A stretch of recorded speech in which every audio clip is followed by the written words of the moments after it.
Здравствуйте, уважаемые эксперты и участники. Меня зовут Неустроев Денис, я учусь в пятом классе в Старогорской средней школе. Моя тема создания генеалогического древа рода Неустроев по мужской линии. В течение 2 лет я с интересом изучал историю своей семьи по мужской линии. Истории рода Неустроевых в нашем роду были талантливые кузнецы, известные богачи, писатели и даже главы вузов. К примеру, мы гордимся родством с талантливым якутским писателем Николаем Денисовичем и Анной Денисовной Неустроевым.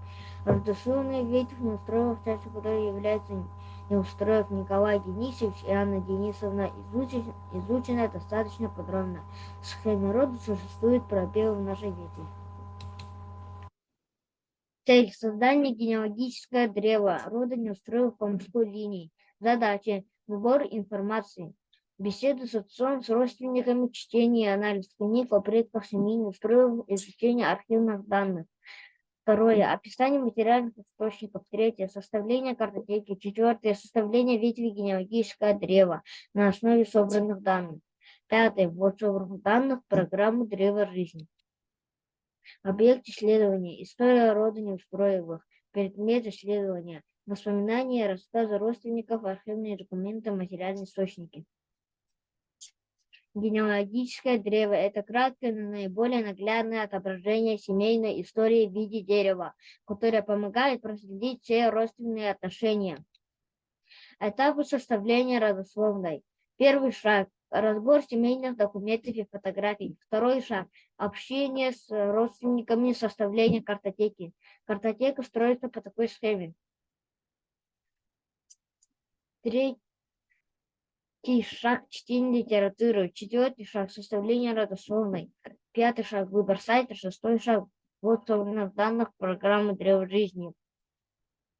Первым поколением является Ускириля. Проживал в местности Узбулна. Его основным занятием является кузнечное дело. У Ускириля был один сын Хахарун Василий, Неустроев Василий Кириллович. Он был вторым поколением. Проживал в Джаким Аллаха, данных о времени рождения и смерти не найдено. Основной его деятельностью было разведение крупного скота, поголовье которого достигло до 1000 голов.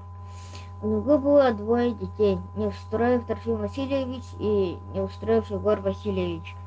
Интересно то, что они вдвоем были головы Байгантайского улуса. Трофим был в 1890 до 1893 года, а Егор в 1903 до 1907 годов.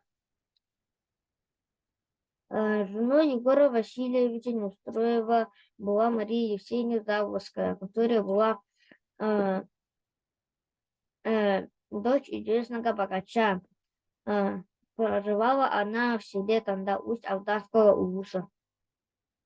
Этот архивный документ доказывает то, что Егор Васильевич был действительно приглашен об ознаменовании 300-летия царствования дома Романовых губернатором Иваном Ивановичем Крафтом.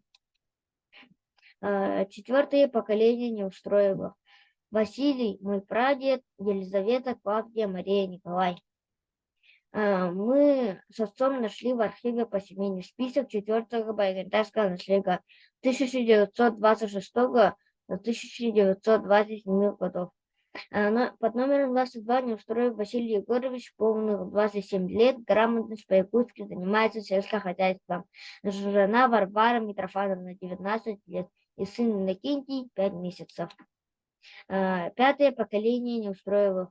Иннокентий Виктор, мой дедушка, сейчас ему 93 года, он жив. Елена и Екатерина. Мой дедушка женился на Тарагукиной Дарье Ивановне, жил в селе Усть-Тарта. Шестое поколение Неустроевых. Николай, Кирилл, Василий, Виктор, Геннадий, Евгений, Аина. Евгений – это мой отец. Седьмое поколение Неустроевых. Это мы. Диана, Георгий, Трофим и я.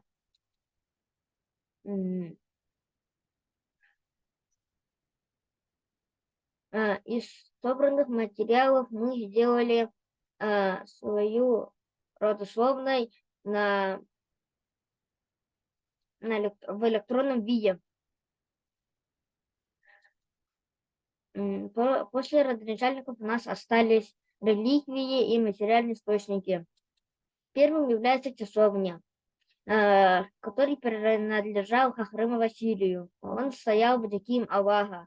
Этот рисунок, сделанный Николаем Денисовичем Неустроевым в 1923 году, 27 июля. О часовне писатель рассказал о своем произведении «Торжество смерти». Вторым материальным источником является подземное хранилище, тоже стоит в Диким Аллаха и принадлежит Хахрыму Василию тоже. Хранилище состояло из множества отсеков, надежно укрепленных и обшитых бревнами. По этим коридорам вполне спокойно могла проезжать конная повозка с мясными тушами, мукой и маслом. И третий материальный источник, именная печать и кольцо с рунической надписью, были обнаружены в 2019 году Лукиным Сергеем Тимофеевичем на берегу озера в местности Диким Аллаха. На нем изображены 3 буквы Е, В, Э, которые означают Егор Васильевич Неустроев. Наверху них есть корона с 5 зубцами, который обозначает власть. Именная печать кольцо с рунической надписью. В серебряном перстне выгравированы рунические надписи. По данным доктором филологических наук Герасимом Герасимовичем Левина, на территории Якутии насчитывается около 25 полных надписей и около 40 рунических знаков, но перстень моих предков не учтен учеными. У нас есть предположение, что перстень принадлежал Заблодской Марии Евсеевне в местности Белир, откуда она родом, сохранена старинная усадьба Заблодских. Это балаган и амбар. В амбаре имеется руническая надпись. По просьбе моих родных исследователь древнетюркского языка и тюркской рунической надписи Кузьма Аполлонович Федоров расшифровал руническую надпись на перстне себя Бабу Юн. В переводе на русский означает благословение.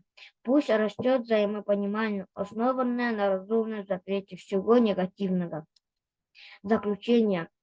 Первое. Изучил литературу, архивные данные и собрал материал о родине Устроев по морской линии с 1 до 7 поколения. Вторым. На основе собранных данных создал электронную версию родословной на программе «Древо жизни». Третьим. Из материальных источников описал часовню, подземное хранилище, построенных прапрадедом Хахрым Василием в середине 1800 года, пытался разгадать тайну кольца с рунической надписью, именную печать прапрадеда Неустроева Егора Васильевича, найденных в 2019 году в местности Диким Аллах. Спасибо за внимание.